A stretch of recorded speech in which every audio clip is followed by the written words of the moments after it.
সিন্নিও রাধা হয় নাই, খিচুড়িও নাই, নরম নরম জিলাপিও নাই, আমাদের কিচ্ছু নাই। আমরা এতটুকু বলবো জাযাকাল্লাহু আহসানাল জাযা। আল্লাহ আপনাদেরকে উত্তম জাযা দেক, উত্তম প্রতিদান দেক, এবং আমাদের এই সিরাত কমিটির প্রোগ্রামটি আল্লাহ পাক রব্বুল আলামিন কবুল করুক। জোরে বলেন আমিন।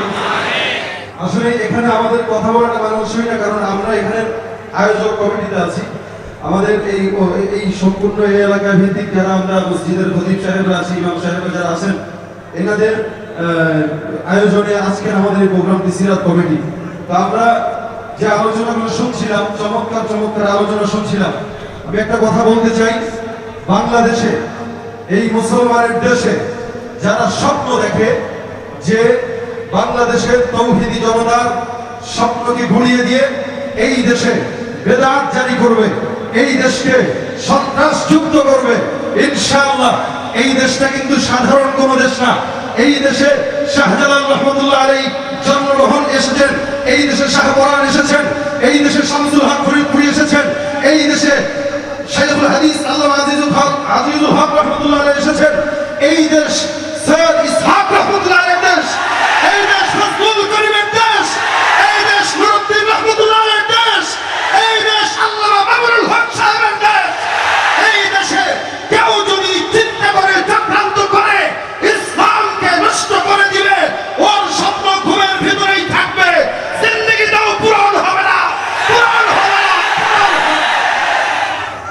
আমরা ইনশাআল্লাহ এটা পূরণ হতে দেব, জোরে বলেন দেব। এটা সম্পূর্ণ মিলাদুন নবী যারা পালন আজকে সারা দেশের ভিতরে আমরা দেখছি। আমাদের আজকের সম্মানিত সভাপতি যিনি মুফতি ইমাদউদ্দিন সাহেব মুতাজিল্লাহ আলী হুজুর সবসময় বলেন, ঢাকা শহরের মোড়ে মোড়ে জায়গায় জায়গাতে আমরা দেখতে পাই বিশাল বড় বড় করে ঈদ মিলাদুন নবীর গেট সাজানো হয়। আমার প্রশ্ন হইল, ঈদুল ফিতরেরও জামাত হয়, ঈদুল আজহারও জামাত হয়, তোদের ঈদের জামাত কবে? এটা আমাদের ঈদুল জামাত, আমরাও নামাজ পড়তে যাবো, ঠিক না? আমাদের নামাজ পড়া দরকার, যেহেতু সাইয়্যিদুল আলিয়া। তাহলে ঈদের নামাজ কোথায়? রাসূল করিম সাল্লাল্লাহু আলাইহি ওয়াসাল্লাম এই দিনে সোমবার রোজা রাখতেন একমাত্র এই কারণে উনি জন্মগ্রহণ করেছেন। রাসূল না খেয়ে জন্মদিন পালন করে, আর ওরা পেট পুরে খিচুড়ি খেয়ে তারপরে জন্মদিন পালন করে। এজন্য আমরা বলবো, আমাদেরকে যদি পাঠ্য করে, আমরা কিন্তু শাহজালালের সৈনিক। এখন সেই শাহজালালের তরবারের শক্তি আমাদের অন্তরে আছে। এই জন্য আমরা সুরে সুরে গাবো ইনশাআল্লাহ, সকলে মিলে গাবো, সকলে মিলে গাবো, পারবেন ইনশাআল্লাহ।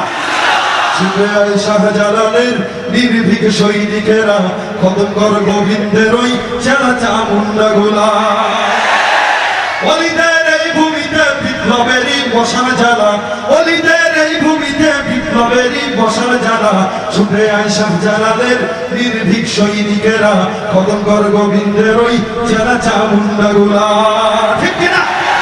কি হবে বেঁচে থেকে অযথা বিদ্যা শিখে যদি না গড়তে পারি শ্বশুরবিহীন সমাজটাকে? কি হবে বেঁচে থেকে অযথা বিদ্যা শিখে যদি না গড়তে পারি শ্বশুরবিহীন সমাজটাকে? কি হবে বেঁচে থেকে? মনে রাখো, কি হবে ছাত্র সেজে চুমুখে সনদখানা যদি হয় বিদ্যালয়টা প্রতি তাদের আড্ডাখানা? কি হবে ছাত্র সেজে চুমুখে সনদখানা যদি হয় বিদ্যালয়টা প্রতি তাদের আড্ডাখানা? এর চেয়ে মরাই ভালো, দেশ ছেড়ে যাওয়াই ভালো, এর চেয়ে মরাই ভালো, দেশ ছেড়ে যাওয়াই ভালো। কি হবে ধোঁকা দিয়ে বিবেকটাকে? কি হবে বেঁচে থেকে অযথা বিদ্যা শিখে যদি না করতে পারি শ্বশুরবিহীন সমাজটাকে? কি হবে নামাজ রোজা ইমানদারির বড়াই করে যদি ওই খোদার কোরআন নর্দমাতে থাকে পড়ে?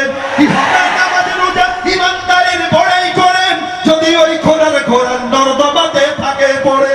মসজিদের কোণে বসে জিকির যত করই কষে, এভাবে যায় না পাওয়া আল্লাহকে, এভাবে যায় না পাওয়া আল্লাহকে। কি হবে লেখালেখি কলমবাজির এই মহড়া সমাজের আসল চিত্র যদি না যায় তুলে ধরা? কি হবে লেখালেখি কলমবাজির এই মহড়া সমাজের আসল চিত্র যদি না যায় তুলে ধরা?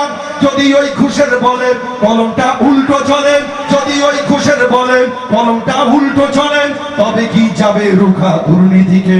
কি হবে বেঁচে থেকে অযথা বিদ্যা শিখে যদি না করতে পারি শ্বশুরবিহীন সমাজটাকে? কি হবে শেষ নবীজির উম্মত বলে দাবি করে যদি ওই নবীর জিয়ার কাদিয়ানি কাদিয়ানীরা দখল করে। আমাদের সকলের প্রাণের দাবি, বাংলার জমিন থেকে কাদিয়ানীদেরকে কাফের ঘোষণা করা হোক। দুহাত তুলে দেখায় না কি হবে? শেষ নবীজির উম্মত বলে দাবি করে যদি ওই নবীর চেয়ার দেওয়ানবাগী দখল করে, যদি ওই নবীর চেয়ার কাদিয়ানীরা দখল করে, নবীজির জন্য যদি রক্তের বহে নদী, নবীজির জন্য যদি রক্তের বহে নদী, তবুও হটবো না এই দাবি থেকে, তবুও হটবো না এই দাবি থেকে। কি হবে বেঁচে থেকে অযথা বিদ্যা শিখে যদি না গড়তে পারি শোষণবিহীন সমাজটাকে?